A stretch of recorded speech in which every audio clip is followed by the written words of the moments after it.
Sayang ini papa, beneran papa kamu.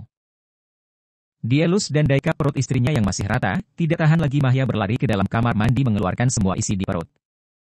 Burumi izin pamit pulang hendak memeriksakan kehamilan menantunya yang baru saja diketahui. Saat acara pertunangan di kediaman Abah Yai beliau tidak bisa hadir karena menantunya terus merasa mual hanya diwakilkan putra mereka yang tak lain menantu dari Pak Hamdi sendiri. Semua sudah bersiap memasuki mobil setelah saudara dan keluarga yang akan ikut mengantarkan Aris datang semua. Aris juga sudah mulai menerima takdirnya menjadi menantu seorang kiai dan sudi mempersunting putri beliau. Mungkin ini jalan yang terbaik untuknya dan sebuah jawaban doa dari kedua orang tuanya. Salsa, teriak Fanya kaget saat hendak kembali ke dalam Abah. Tiba-tiba dari arah belakang ada yang menyerempet adiknya hingga tersungkur. Beruntung Caca tidak ikut mengambil baju ganti miliknya, setidaknya hanya ada satu korban akibat kecerobohan pengemudi ugal-ugalan tersebut. Segera Fanya membantu Salsa berdiri dan membersihkan tanah yang menempel. Mana yang sakit, Sa?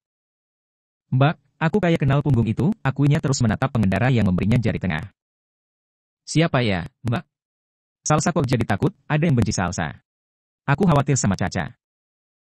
Fanya langsung ikut memperhatikan pengendara tersebut yang mulai menjauh, sialnya pria itu memakai helm teropong jadi tidak terlihat siapa pemilik badan. Nanti sampai rumah, kita cerita ke ayah. Kamu tenang saja. Ada kita di sini.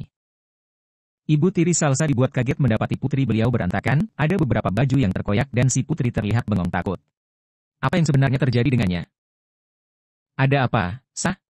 Kok bajunya kotor gini? Kamu tidak apa-apa? Ayo, ikut ibu ke kamar mandi. Fen, ada apa dengan adikmu? Salsa habis jatuh? Salsa diserempet orang, Bu. Ya Allah. Diajak kedua putri beliau keluar rumah untuk memeriksa psikis dan raga anak, takut ada luka serius. Faiz berjalan tergopoh-gopoh setelah mendapat pesan dari ibu mertua. Dia begitu khawatir takut istrinya kenapa-napa seraya menggendong Caca di lengan. Sa, mana yang sakit? Siapa yang menabrak kamu? Istrinya hanya menggeleng badannya masih sedikit gemetar panas dingin, takut kejadian tadi termasuk ancaman. Tapi siapa? Bu, sebaiknya Faiz bawa pulang Salsa dulu. Salsa gak baik-baik saja. Selama proses berlangsung Aris hanya menunduk semua hajatnya sudah diwakilkan para sesepuh. Dia sama sekali tidak melihat calon istri karena ditempatkan di tempat yang terpisah. Pernikahan mereka dilangsungkan 1 bulan setengah lagi dibarengkan dengan pernikahan Bibi, adik terkecil dari ibunya Dara. Tidak cuma di kediaman Abah saja, acara di rumah ayahnya juga tidak bisa bertemu lagi Dara karena yang datang hanya keluarga besarnya saja. Tidak ada istilah tukar pesan, bertemu seperti layaknya pasangan muda zaman sekarang. Dia akan bertatap muka setelah sah sebagai suami istri. Keesokan hari, sesudah semua acara selesai dan juga beberes rumah rampung sudah kembali bersih seperti semula Salsa ikut Faiz kembali ke rumahnya sendiri. Dan, suasana masih sama masih dibilang justru semakin memburuk tinggal 25% pelanggan yang masih setia berkunjung. Heboh kembalilah sahabatnya Faiz itu, isi kepala kembali berantakan setelah dibuatnya gembira beberapa hari. Faiz tidak tahan melihat kegelisahan si istri langsung mengadakan rapat dadakan malam itu juga dan meminta karyawan yang shift pagi untuk datang lagi saat jam kafe tutup, ada sesuatu yang harus mereka bahas. Jadi bagaimana, apa ada yang mempunyai saran supaya kafe kita kembali ramai? Ada yang mengasih ide dan ide itu bagus diterima semua anggota, saya kasih 250.000 untuk setiap satu ide. Semua mata menatap Binar senang mendengar bosnya berkata demikian. Bos, saya bos. Bagaimana kalau kita adakan setiap awal bulan panggung band pendatang bagi siapa saja yang ingin mempromosikan bandnya? Saran Ali memberi contoh, jika bosnya tidak main-main untuk memberi bonus setiap ide yang masuk. Sesaat Faiz merenung memikirkan sebelum tanya pendapat Ali ke semua pegawai.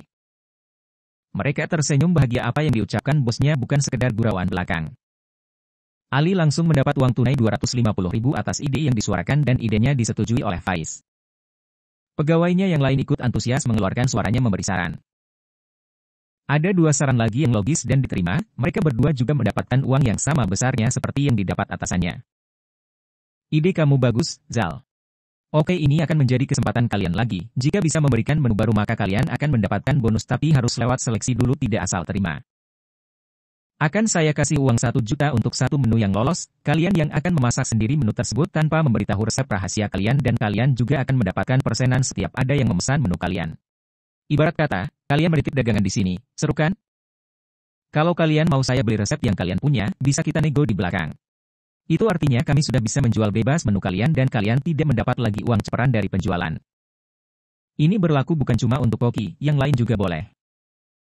Salah satu koki memberi saran agar setahun sekali kafe mereka meluncurkan menu andalan baru. Faiz menyetujui itu, biar mereka lebih semangat dan produktif lagi dalam bekerja. Dan, satu ide yang diterima adalah pemakaian seragam bukan cuma celemek mereka saja yang sama. Selesai rapat Ali memberikan setiap orang satu amplop putih berisikan uang 150.000, hitung-hitung sebagai uang lembur. Benar saja, usahanya kembali normal, pelanggan lama maupun baru mulai melirik kafenya lagi. Bisa menutupi kerugian beberapa hari lalu meski belum ramai seperti dulu.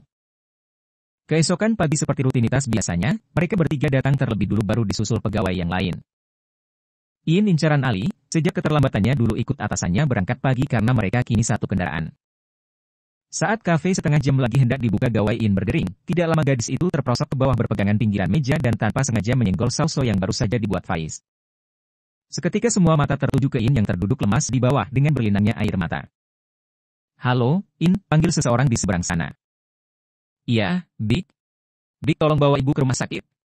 In menyusul ke rumah sakit sekarang. Salah satu karyawan perempuan menenangkan In yang masih menangis sesenggukan khawatir menyembunyikan wajah di kedua kaki yang menopang lengan. Minum dulu, In, bujuknya. Diserahkan satu gelas air untuk menenangkan teman kerjanya yang didapat dari tangan bosnya. Faiz dengan cekatan membersihkan bumbu yang sudah tidak bisa diselamatkan untuk dibuang ke tempat sampah dibantu salah satu karyawannya. In, ada apa? Ali yang mendapat kabar dari salah satu pegawainya langsung datang menghampiri mendekat setelah semua karyawan memberinya tempat. Ibu, Bang, gadis tersebut tidak sanggup meneruskan ucapannya karena terlalu cemas kondisi orang tuanya yang tersisa saat ini. Ibu kenapa? Antar In ke rumah sakit, Bang. Ibu ditemukan Big Harti pingsan di dapur. Katanya Big Harti, denyut jantung ibu lemah. Antarin In ke rumah sakit sekarang, Bang. Iya ya, kita ke rumah sakit sekarang. Ali langsung berdiri memberi perintah ke semua karyawan dan bosnya, jika hari ini kafe libur. Mereka boleh pulang sekarang. Tapi, Bang. Ditatap bosnya tidak enak hati gara-gara ia kafe harus diliburkan, Faiz mengangguk mengiyakan ucapan tangan kanannya.